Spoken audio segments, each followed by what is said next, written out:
গত পর্বে আমরা দেখেছি কিয়ামতের বড় আলামত দাব্বাতুল আর্দ তার দায়িত্ব শেষ করেছে। সে প্রত্যেককে চিহ্নিত করে দিয়েছে, প্রত্যেকেই তার চূড়ান্ত লেবাস পরে নিয়েছে, হয় সে মুমিন নয়তো সে কাফির।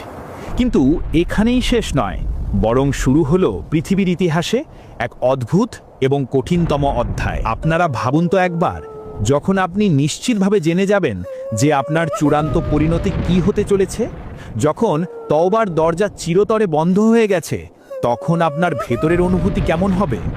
ঠিক এই সময়েই পৃথিবীর মানুষগুলো কিছুদিন বেঁচে থাকবে, কিন্তু তাদের অন্তরে আর কোনো শান্তি থাকবে না। প্রত্যেকেই তাদের অনিবার্য গন্তব্য জেনে যাওয়ার পর এক ভয়ঙ্কর আতঙ্কের মধ্যে দিয়ে শুধু মহাপ্রলয়ের জন্য অপেক্ষা করতে থাকবে। মুমিনদের জন্য এই অপেক্ষা হবে মুক্তির, আর কাফিরদের জন্য হবে চরম শাস্তি শুরুর পূর্বকার এক মানসিক দহন। জীবন থাকবে, কিন্তু জীবনের কোনো স্বাদ থাকবে না। এটাই হবে কিয়ামতের পূর্বের সবচেয়ে ভারী এবং শান্ত নিস্তব্ধ পরীক্ষা। তারপর আল্লাহ পাকের ইচ্ছায় প্রকাশ পাবে কিয়ামতের সর্বশেষ এবং দশম বড় আলামত। যখন পৃথিবী তার শেষ নিঃশ্বাস নিচ্ছে, ইয়েমেনের আদান নামক জায়গার গভীর থেকে, মাটির অনেক নিচ থেকে এক বিশাল এবং ভয়ঙ্কর আগুন বেরিয়ে আসবে। কিন্তু এই আগুন কোনো সাধারণ আগুন নয়, এটি কোনো কিছু জ্বালিয়ে পুড়িয়ে ছারখার করে দেবে না। এটি দোজখের আগুন নয়, বরং এটি হবে আল্লাহর এক বিশেষ নির্দেশ পালনকারী এক গতিময় সত্তা। এই আগুনের কাজ হবে পৃথিবীর বুকে বেঁচে থাকা শেষ মানুষগুলোকে তাড়িয়ে নিয়ে যাওয়া। এই আগুনের বিশাল দেয়ালটি ধীরে ধীরে সারা পৃথিবীতে ছড়িয়ে পড়তে শুরু করবে, যেন সে সকল জীবিত সত্তাকে নির্দিষ্ট এক গন্তব্যে পৌঁছানোর জন্য পাঠানো হয়েছে। মানুষ ভয়ে দিকবিদিক জ্ঞানশূন্য হয়ে যেদিকেই পালাতে চেষ্টা করবে, আগুনটি তাদের পেছন পেছন সেদিকেই যেতে থাকবে। এভাবেই এই আগুনটি পৃথিবীর সকল মানুষকে, মুমিন ও কাফির নির্বিশেষে তাড়িয়ে নিয়ে যাবে সিরিয়ার দিকে, যা হবে ভবিষ্যতের হাসরের ময়দান। এই সিরিয়া বা শাম অঞ্চলের দিকে যাওয়ার সময় মানুষ তাদের যা কিছু সঙ্গে নিতে পারবে শুধু তাই নিয়েই চলতে থাকবে। যখন তাদের খাবার শেষ হয়ে যাবে, তখন তারা একে অপরের সাথে বিনিময় করতে শুরু করবে। একসময় এমন হবে যে এক জোড়া জুতো কেনার জন্য অনেকে নিজেদের জীবন সঙ্গিনীকে বিক্রি করে দেবে। এই আগুনটি সকলকে শাম দেশে অর্থাৎ সিরিয়ায় সমবেত করবে। এটাই হবে প্রথম হাসর বা সমাবেশ, যেখানে আল্লাহর নির্দেশে সকল জীবিত মানুষ একত্রিত হবে। যখন পৃথিবীর বুকে শুধুমাত্র সবচেয়ে নিকৃষ্ট লোকেরাই বেঁচে থাকবে, যারা পশুর মতো নির্লজ্জভাবে প্রকাশ্যে রাস্তায় দাঁড়িয়ে খারাপ কাজে লিপ্ত হবে, যখন পৃথিবীতে আল্লাহ নামটা নেওয়ার মতো আর একজনও থাকবে না, ঠিক সেই চূড়ান্ত অধঃপতনের মুহূর্তে আল্লাহ সুবহানাহু ওয়া তাআলা তার মহা ফেরেশতা হযরত ইসরাফিল আলাইহিস সালামকে তার সিংহে ফু দেওয়ার জন্য নির্দেশ দেবেন। হযরত ইসরাফ সৃষ্টিকাল থেকেই সেই সিংহা মুখে নিয়ে আল্লাহর আদেশের জন্য অপেক্ষা করছেন। তার দৃষ্টি আল্লাহর আরশের দিকে স্থির, যেন আদেশ আসার সাথে সাথেই তিনি তা পালন করতে পারেন। আল্লাহর আদেশ আসা মাত্রই হযরত ইসরাফিল আলাইহিস সালাম তার বিশাল সিংহে প্রথম ফুৎকারটি দেবেন, আতঙ্কের ফুৎকার। তখন পৃথিবীর প্রতিটি প্রাণী, আকাশের ফেরেশতা সহ সবাই একসঙ্গে তা শুনতে পাবে। এ আওয়াজ কোনো সাধারণ শব্দ নয়, এ হলো এক মহাজাগতিক চিৎকার, যা মুহূর্তের মধ্যে হালকা থেকে বজ্রপাতের চেয়েও সহস্র গুণ তীব্র হয়ে উঠবে। ভয়ে মানুষের অন্তর কাঁপতে থাকবে, হৃৎস্পন্দন যেন পাঁজরের খাঁচা ভেঙে বেরিয়ে আসতে চাইছে। মানুষের চোখ স্থির, শূন্য দৃষ্টিতে তারা এদিক ওদিক ছোটাছুটি করবে, কিন্তু কোনো পথ খুঁজে পাবে না। তারা তাদের সবচেয়ে প্রিয়জন, সন্তান, স্ত্রী, ভাই বোনকে ভুলে যাবে, শুধু আত্মরক্ষা তাড়নায় ছুটবে। কিন্তু কোথায় যাবে? কোনো আশ্রয় নেই।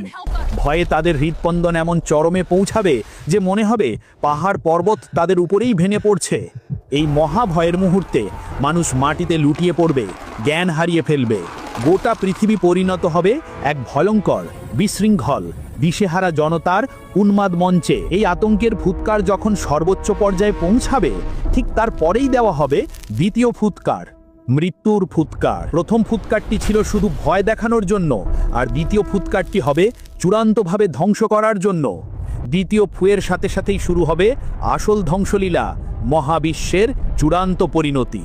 পৃথিবীর সেই কঠিন কম্পন শুরু হবে, যা সব কিছু ওলটপালট করে দেবে। বিশাল আকাশটা ফেটে পড়বে, তার দৃঢ়তা ভেঙে চুরমার হয়ে যাবে। পাহাড়গুলো তাদের নিজেদের জায়গা থেকে সরে যাবে, সেগুলো রঙিন তুলোর মতো উড়তে শুরু করবে বা নরম বালির স্তূপের মতো ভেঙে যাবে। সমুদ্রের পানিতে আগুন ধরে যাবে, যা প্রচণ্ড বিস্ফোরণের সৃষ্টি করবে। সূর্য তার আলো সম্পূর্ণরূপে হারিয়ে ফেলবে এবং নক্ষত্রগুলো খসে খসে পড়তে থাকবে। পুরো পৃথিবীটা তখন এক প্রচণ্ড ঝাঁকুনিতে এমনভাবে কাঁপতে থাকবে যে এর সব কিছু ছিন্ন বিচ্ছিন্ন হয়ে যাবে। মানুষ যে জমিনের উপর অহংকার করত, সেই জমিনই তখন তাকে লাশের মতো ছুঁড়ে ফেলবে। ধীরে ধীরে সব কিছু একদম শান্ত আর নীরব হয়ে যাবে। আকাশ, জমিন, পাহাড়, সাগর কোনো কিছুরই আর অস্তিত্ব থাকবে না। আল্লাহ ছাড়া সকল সৃষ্টি মৃত্যুবরণ করবে। এই ধ্বংস থেকে শুধুমাত্র তারাই বাঁচবে যাদেরকে আল্লাহ বিশেষভাবে বাঁচিয়ে রাখার ইচ্ছা করবেন। হাদিসে অনুসারে এদের মধ্যে আছেন জিব্রাইল আছেন, মিকাইল আছেন, ইসরাফিল আছেন এবং আজরাইলও আছেন।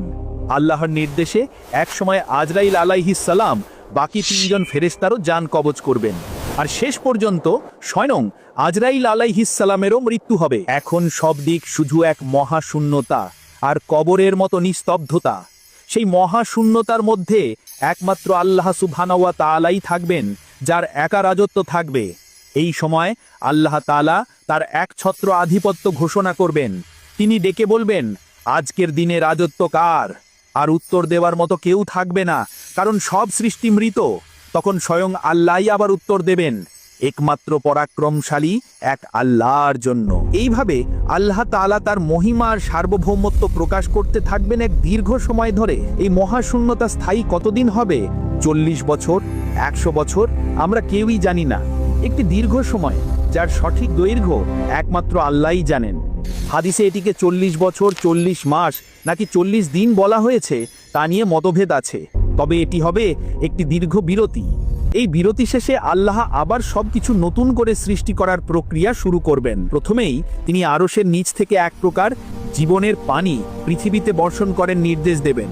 এই পানি হবে বিশেষ ধরনের, যা 40 দিন পর্যন্ত ঝরতে থাকবে। এই পানির স্পর্শে প্রতিটি মৃতদেহ আবার প্রাণ ফিরে পাওয়ার শক্তি পাবে। মানুষের সৃজনের বিশেষ অংশ অর্থাৎ মেরুদণ্ডের শেষ প্রান্তে থাকা একটা ছোট্ট হাড়, এটি এমন একটি ক্ষুদ্র অংশ যা দ্বিতীয় ফুৎকারের ধ্বংসলীলাতেও অক্ষত থেকে গিয়েছিল। এই জীবনের পানি যখন জমিনের উপর পড়বে, তখন মানুষের সেই ছোট্ট হাড়টি থেকে গাছ বা অঙ্কুরের মতো তাদের শরীর আবার গজাতে শুরু করবে। যেমন মাটিতে বীজ রোপণ করলে তা থেকে ধীরে ধীরে গাছ জন্মায়, ঠিক তেমনই সেই পবিত্র পানির প্রভাবে প্রতিটি মানুষ নতুন রূপে তাদের কবরে তৈরি হতে থাকবে।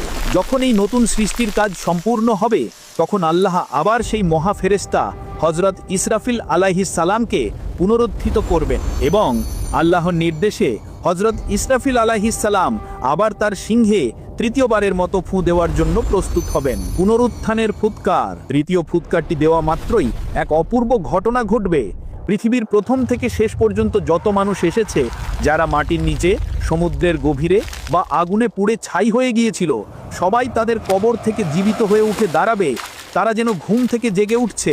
তাদের চোখে তখনও লেগে থাকবে মহাপ্রলয়ের শেষ দৃশ্য। পুনরুত্থিত হওয়ার পর প্রতিটি মানুষ দৌড়াতে শুরু করবে সেই নির্দিষ্ট গন্তব্যের দিকে, যা আল্লাহ তাআলা তাদের জন্য ঠিক করে রেখেছেন। মানুষেরা সেদিন খালি পায়ে, উলঙ্গ অবস্থায় ও খাতনা করা হয়নি এমন অবস্থায় হাসরের ময়দানের দিকে ছুটতে থাকবে। তাদের মনে কোনো লজ্জা বা অন্য কোনো চিন্তা থাকবে না, শুধু একটাই ভাবনা থাকবে যে তার আল্লাহর সামনে দাঁড়ানো। হাদিসে এসেছে, হযরত আয়েশা রাদিয়াল্লাহু রাসূলকে জিজ্ঞেস করেছিলেন, ইয়া রাসূলুল্লাহ, নারী পুরুষ সবাই কি উলঙ্গ অবস্থায় উঠবে? তাতে তাদের লজ্জা হবে না? তখন রাসূল বলেছিলেন, হে আয়েশা, সেদিনের পরিস্থিতি এতই ভয়ঙ্কর হবে যে তারা একে অপরের দিকে তাকানোর মতো সময় বা হুঁশ পাবে না। এইভাবেই পৃথিবীর সকল মানুষ, প্রথম মানব হযরত আদম আলাইহিস সালাম থেকে শুরু করে শেষ কিয়ামতের শিকার হওয়া মানুষটি পর্যন্ত সবাই এসে সমবেত হবে সেই সিরিয়ার বিশাল ময়দানে, যা ছিল জীবিতদের প্রথম সমাবেশের স্থান। আর এভাবেই শুরু হবে সেই চূড়ান্ত বিচারের দিন, হাসরের ময়দানের অধ্যায়। এই হাসরের ময়দান হবে এক বিশাল সমতল ভূমি, যেখানে কোনো উঁচু নিচু জায়গা থাকবে না। সেই দিনটি হবে এক ভয়ঙ্কর দৃশ্য। মানুষজন খালি পায়ে, উলঙ্গ অবস্থায় দৌড়াতে থাকবে। তাদের চোখ থাকবে বিস্ফারিত, কারণ তারা কেবল তাদের চূড়ান্ত পরিণতির কথা ভাবছে। হাসরের ময়দানের প্রথম এবং সবচেয়ে কঠিন পরীক্ষাটি হলো সূর্য। আল্লাহর নির্দেশে সেই দিন সূর্যকে মানুষের মাথার অত্যন্ত কাছে নামিয়ে আনা হবে। হাদিসে এসেছে, সূর্যকে মানুষের মাথার মাত্র 1 হাত দূরত্বে নামিয়ে আনা হবে। এই প্রচণ্ড তাপের কারণে মানুষজন তাদের আমল অনুযায়ী ঘামের সাগরে ডুবে যেতে থাকবে। কারো ঘাম হবে শুধুমাত্র গোড়ালি পর্যন্ত, কারো ঘাম হবে হাঁটু পর্যন্ত, কারো ঘাম হবে কোমর পর্যন্ত, আর কারো কারো ঘাম এতটাই হবে যে তারা সেই ঘামের সাগরে সম্পূর্ণরূপে ডুবে যেতে থাকবে। ঘামের এই অসহনীয় উত্তাপ আর ভিড়ের চাপে মানুষজন চিৎকার করতে থাকবে, তাদের ধৈর্যচ্যুতি ঘটবে। তারা শুধু চাইবে যে যত দ্রুত সম্ভব এই ভয়ঙ্কর অপেক্ষার অবসান হোক।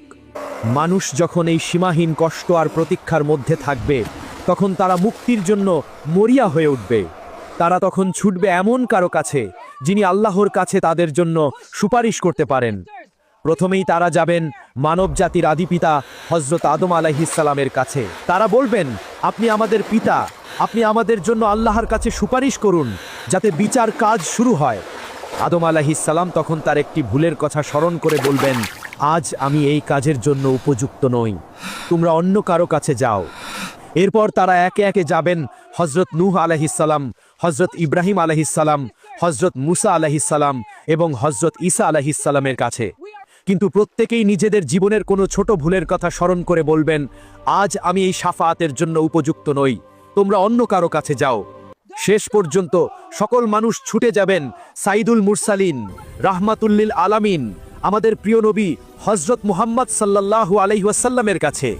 তখন রাসূলুল্লাহ সাল্লাল্লাহু আলাইহি ওয়াসাল্লাম বলবেন, আমি সেই শাফাআতের জন্য প্রস্তুত, আমি তার জন্য প্রস্তুত। তিনি তখন আল্লাহর আরশের নিচে গিয়ে সেজদায় লুটিয়ে পড়বেন। তিনি আল্লাহর কাছে কাঁদতে থাকবে। তিনি বলবেন, ইয়া উম্মতি, ইয়া উম্মতি, ইয়া উম্মতি।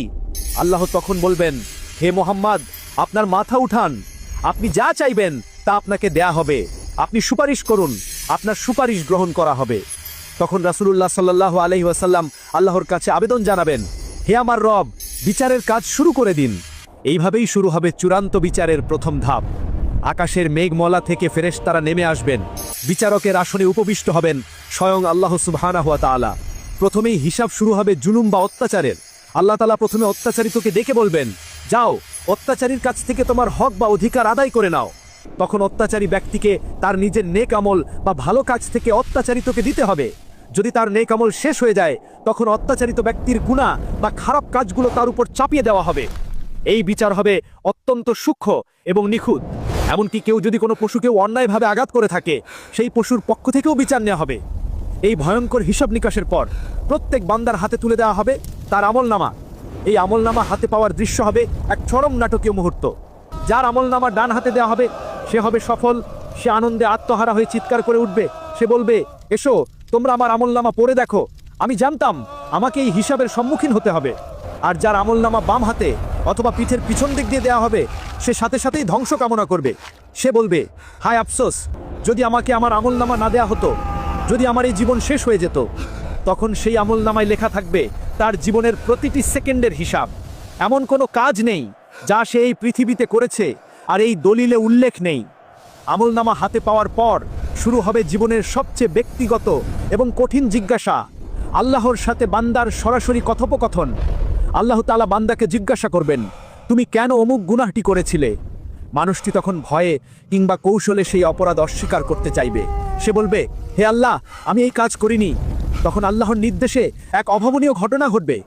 বান্দার মুখের উপর সিলমোহর মেরে দেয়া হবে। তার জিহ্বা কথা বলার ক্ষমতা হারাবে, কারণ মিথ্যা বলার সুযোগ আর থাকবে না।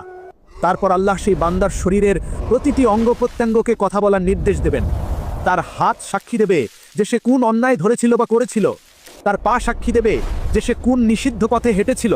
তার চোখ সাক্ষী দেবে যে সে কোন হারাম জিনিস দেখেছিল। তার কান সাক্ষী দেবে যে সে কোন পাপের কথা শুনেছিল। শরীরের এই সাক্ষী শুনে মানুষটি নিজেই হতভম্ব হয়ে যাবে এবং তার শরীরের অঙ্গ প্রত্যঙ্গগুলোকে ধমক দেবে, দূর হও তোমরা, তোমাদের ধ্বংস হোক, তোমাদের জন্যই তো আজ আমি ধ্বংসের মুখে। এই জিজ্ঞাসাবাদের মাধ্যমে প্রতিটি বান্দার প্রতিটি নেক ও বদ আমলকে আলাদা করে লিপিবদ্ধ করা হবে। জিজ্ঞাসাবাদের পর্ব শেষ হবার পর শুরু হবে চূড়ান্ত পরিমাপ, মিজান বা ন্যায় বিচারের পাল্লা। এটি হবে আল্লাহর এক বিশাল পাল্লা, যা সত্য ও ন্যায় গিয়ে তৈরি। কোনো মানুষের পক্ষে এই পাল্লাটি দেখা বা এর গভীরতা অনুমান করা সম্ভব নয়। এই পাল্লায় মানুষের সমস্ত নেক আমল এবং বদ আমলকে মাপা হবে। যদি কোনো ব্যক্তির নেক আমলের পাল্লা বদ আমলের পাল্লার চেয়ে একটু ভারী হয়ে যায়, তবে সে সফল, তার জন্য জান্নাতের রাস্তা খুলে যাবে। আর যদি কোনো ব্যক্তির বদ আমলের পাল্লা একটুও ভারী হয়ে যায়, তবে তার জন্য জাহান্নাম অবধারিত হয়ে পড়বে। হাদিসে এসেছে, এই সময় আল্লাহর অনুগ্রহে একটি ছোট্ট নেক আমলও পাল্লার ওজন অনেক বাড়িয়ে দিতে পারে। রাসূল সাল্লাল্লাহু আলাইহি ওয়াসাল্লাম বলেছেন, পাল্লার উপর সবচেয়ে ভারী জিনিস হবে উত্তম চরিত্র এবং লা ইলাহা ইল্লাল্লাহ কালেমাটি। মিজানের এই পরিমাপ শেষ হলেই মানুষের চূড়ান্ত গন্তব্য স্থির হয়ে যাবে। জান্নাত এবং জাহান্নামের মধ্যে পার্থক্যকারী সেই যাত্রাপথটি হলো পুলসিরাত। পুলসিরাত হলো জাহান্নামের একেবারে উপর দিয়ে তৈরি এক বিশাল সেতু। এটি এমনই এক পথ যা পার হওয়া ছাড়া কারো পক্ষে জান্নাতে প্রবেশ করা সম্ভব হবে না। এমনকি সকল নবী রাসূলকেও এই পথ পার হতে হবে। রাসূলুল্লাহ সাল্লাল্লাহু আলাইহি ওয়াসাল্লাম এই পুলসিরাতের ভয়াবহ বর্ণনা দিতে গিয়ে বলেছেন, এটি হবে চুলের চেয়েও অধিক সূক্ষ্ম এবং তরবারির চেয়েও অধিক ধারালো। এই সেতুর নিচে থাকবে জাহান্নামের উত্তল আগুন, আর সেই পুলসিরাতের দুপাশে থাকবে বড় বড় কাঁটা। এই কাঁটাগুলো আল্লাহর নির্দেশে সেই সব মানুষকে টেনে হিচড়ে জাহান্নামের গভীরে নিক্ষেপ করবে, যাদেরকে জাহান্নামের জন্য নির্ধারণ করা হয়েছে। প্রত্যেকেই তার আমল অনুযায়ী এই পথ পার হবে। কেউ পার হবে বিদ্যুতের গতিতে, মুহূর্তে সে অপর প্রান্তে পৌঁছে যাবে। কেউ পার হবে বাতাসের গতিতে, কেউ পার হবে দ্রুতগামী ঘোড়ার মতো তীব্র বেগে, কেউ পার হবে হেঁটে হেঁটে, আর কেউ কেউ হামাগুড়ি দিয়ে অতি কষ্টে এই পথ পার হবে। সেই দিন মুমিনদের একমাত্র স্লোগান হবে রব্বিস সাল্লিম, রব্বিস সাল্লিম, অর্থাৎ হে আমার প্রভু মুক্তি দাও, হে আমার প্রভু মুক্তি দাও। সবশেষে এমন কিছু লোক থাকবে যারা পুলসিরাত পার হতে গিয়ে সেই কাঁটাগুলোর আঘাতে ক্ষতবিক্ষত হয়ে জাহান্নামে নিক্ষিপ্ত হবে। আর এইভাবেই জান্নাত জাহান্নামের ফায়সালা হয়ে যাবে। কিয়ামতের এই দীর্ঘ এবং ভয়ঙ্কর ধারাবাহিক বর্ণনা আমাদের এটাই শিক্ষা দেয় যে এই দুনিয়ার জীবন কতটা ক্ষণস্থায়ী, আর আখিরাতের জীবনই হলো আসল চিরন্তন জীবন। আমাদের হাতে এখনো সময় আছে, তওবার দরজা এখনো খোলা আছে। এই জীবনের প্রতিটি শ্বাস, প্রতিটি মুহূর্ত আমাদের আখিরাতের পুঁজি হিসেবে ব্যবহার করার সুযোগ আছে। আল্লাহ আমাদের সবাইকে কিয়ামতের এই ভয়ঙ্কর ফিতনাগুলো থেকে রক্ষা করুন এবং সেই কঠিন দিনের জন্য প্রস্তুতি নেওয়ার তৌফিক দান করুন। আমিন।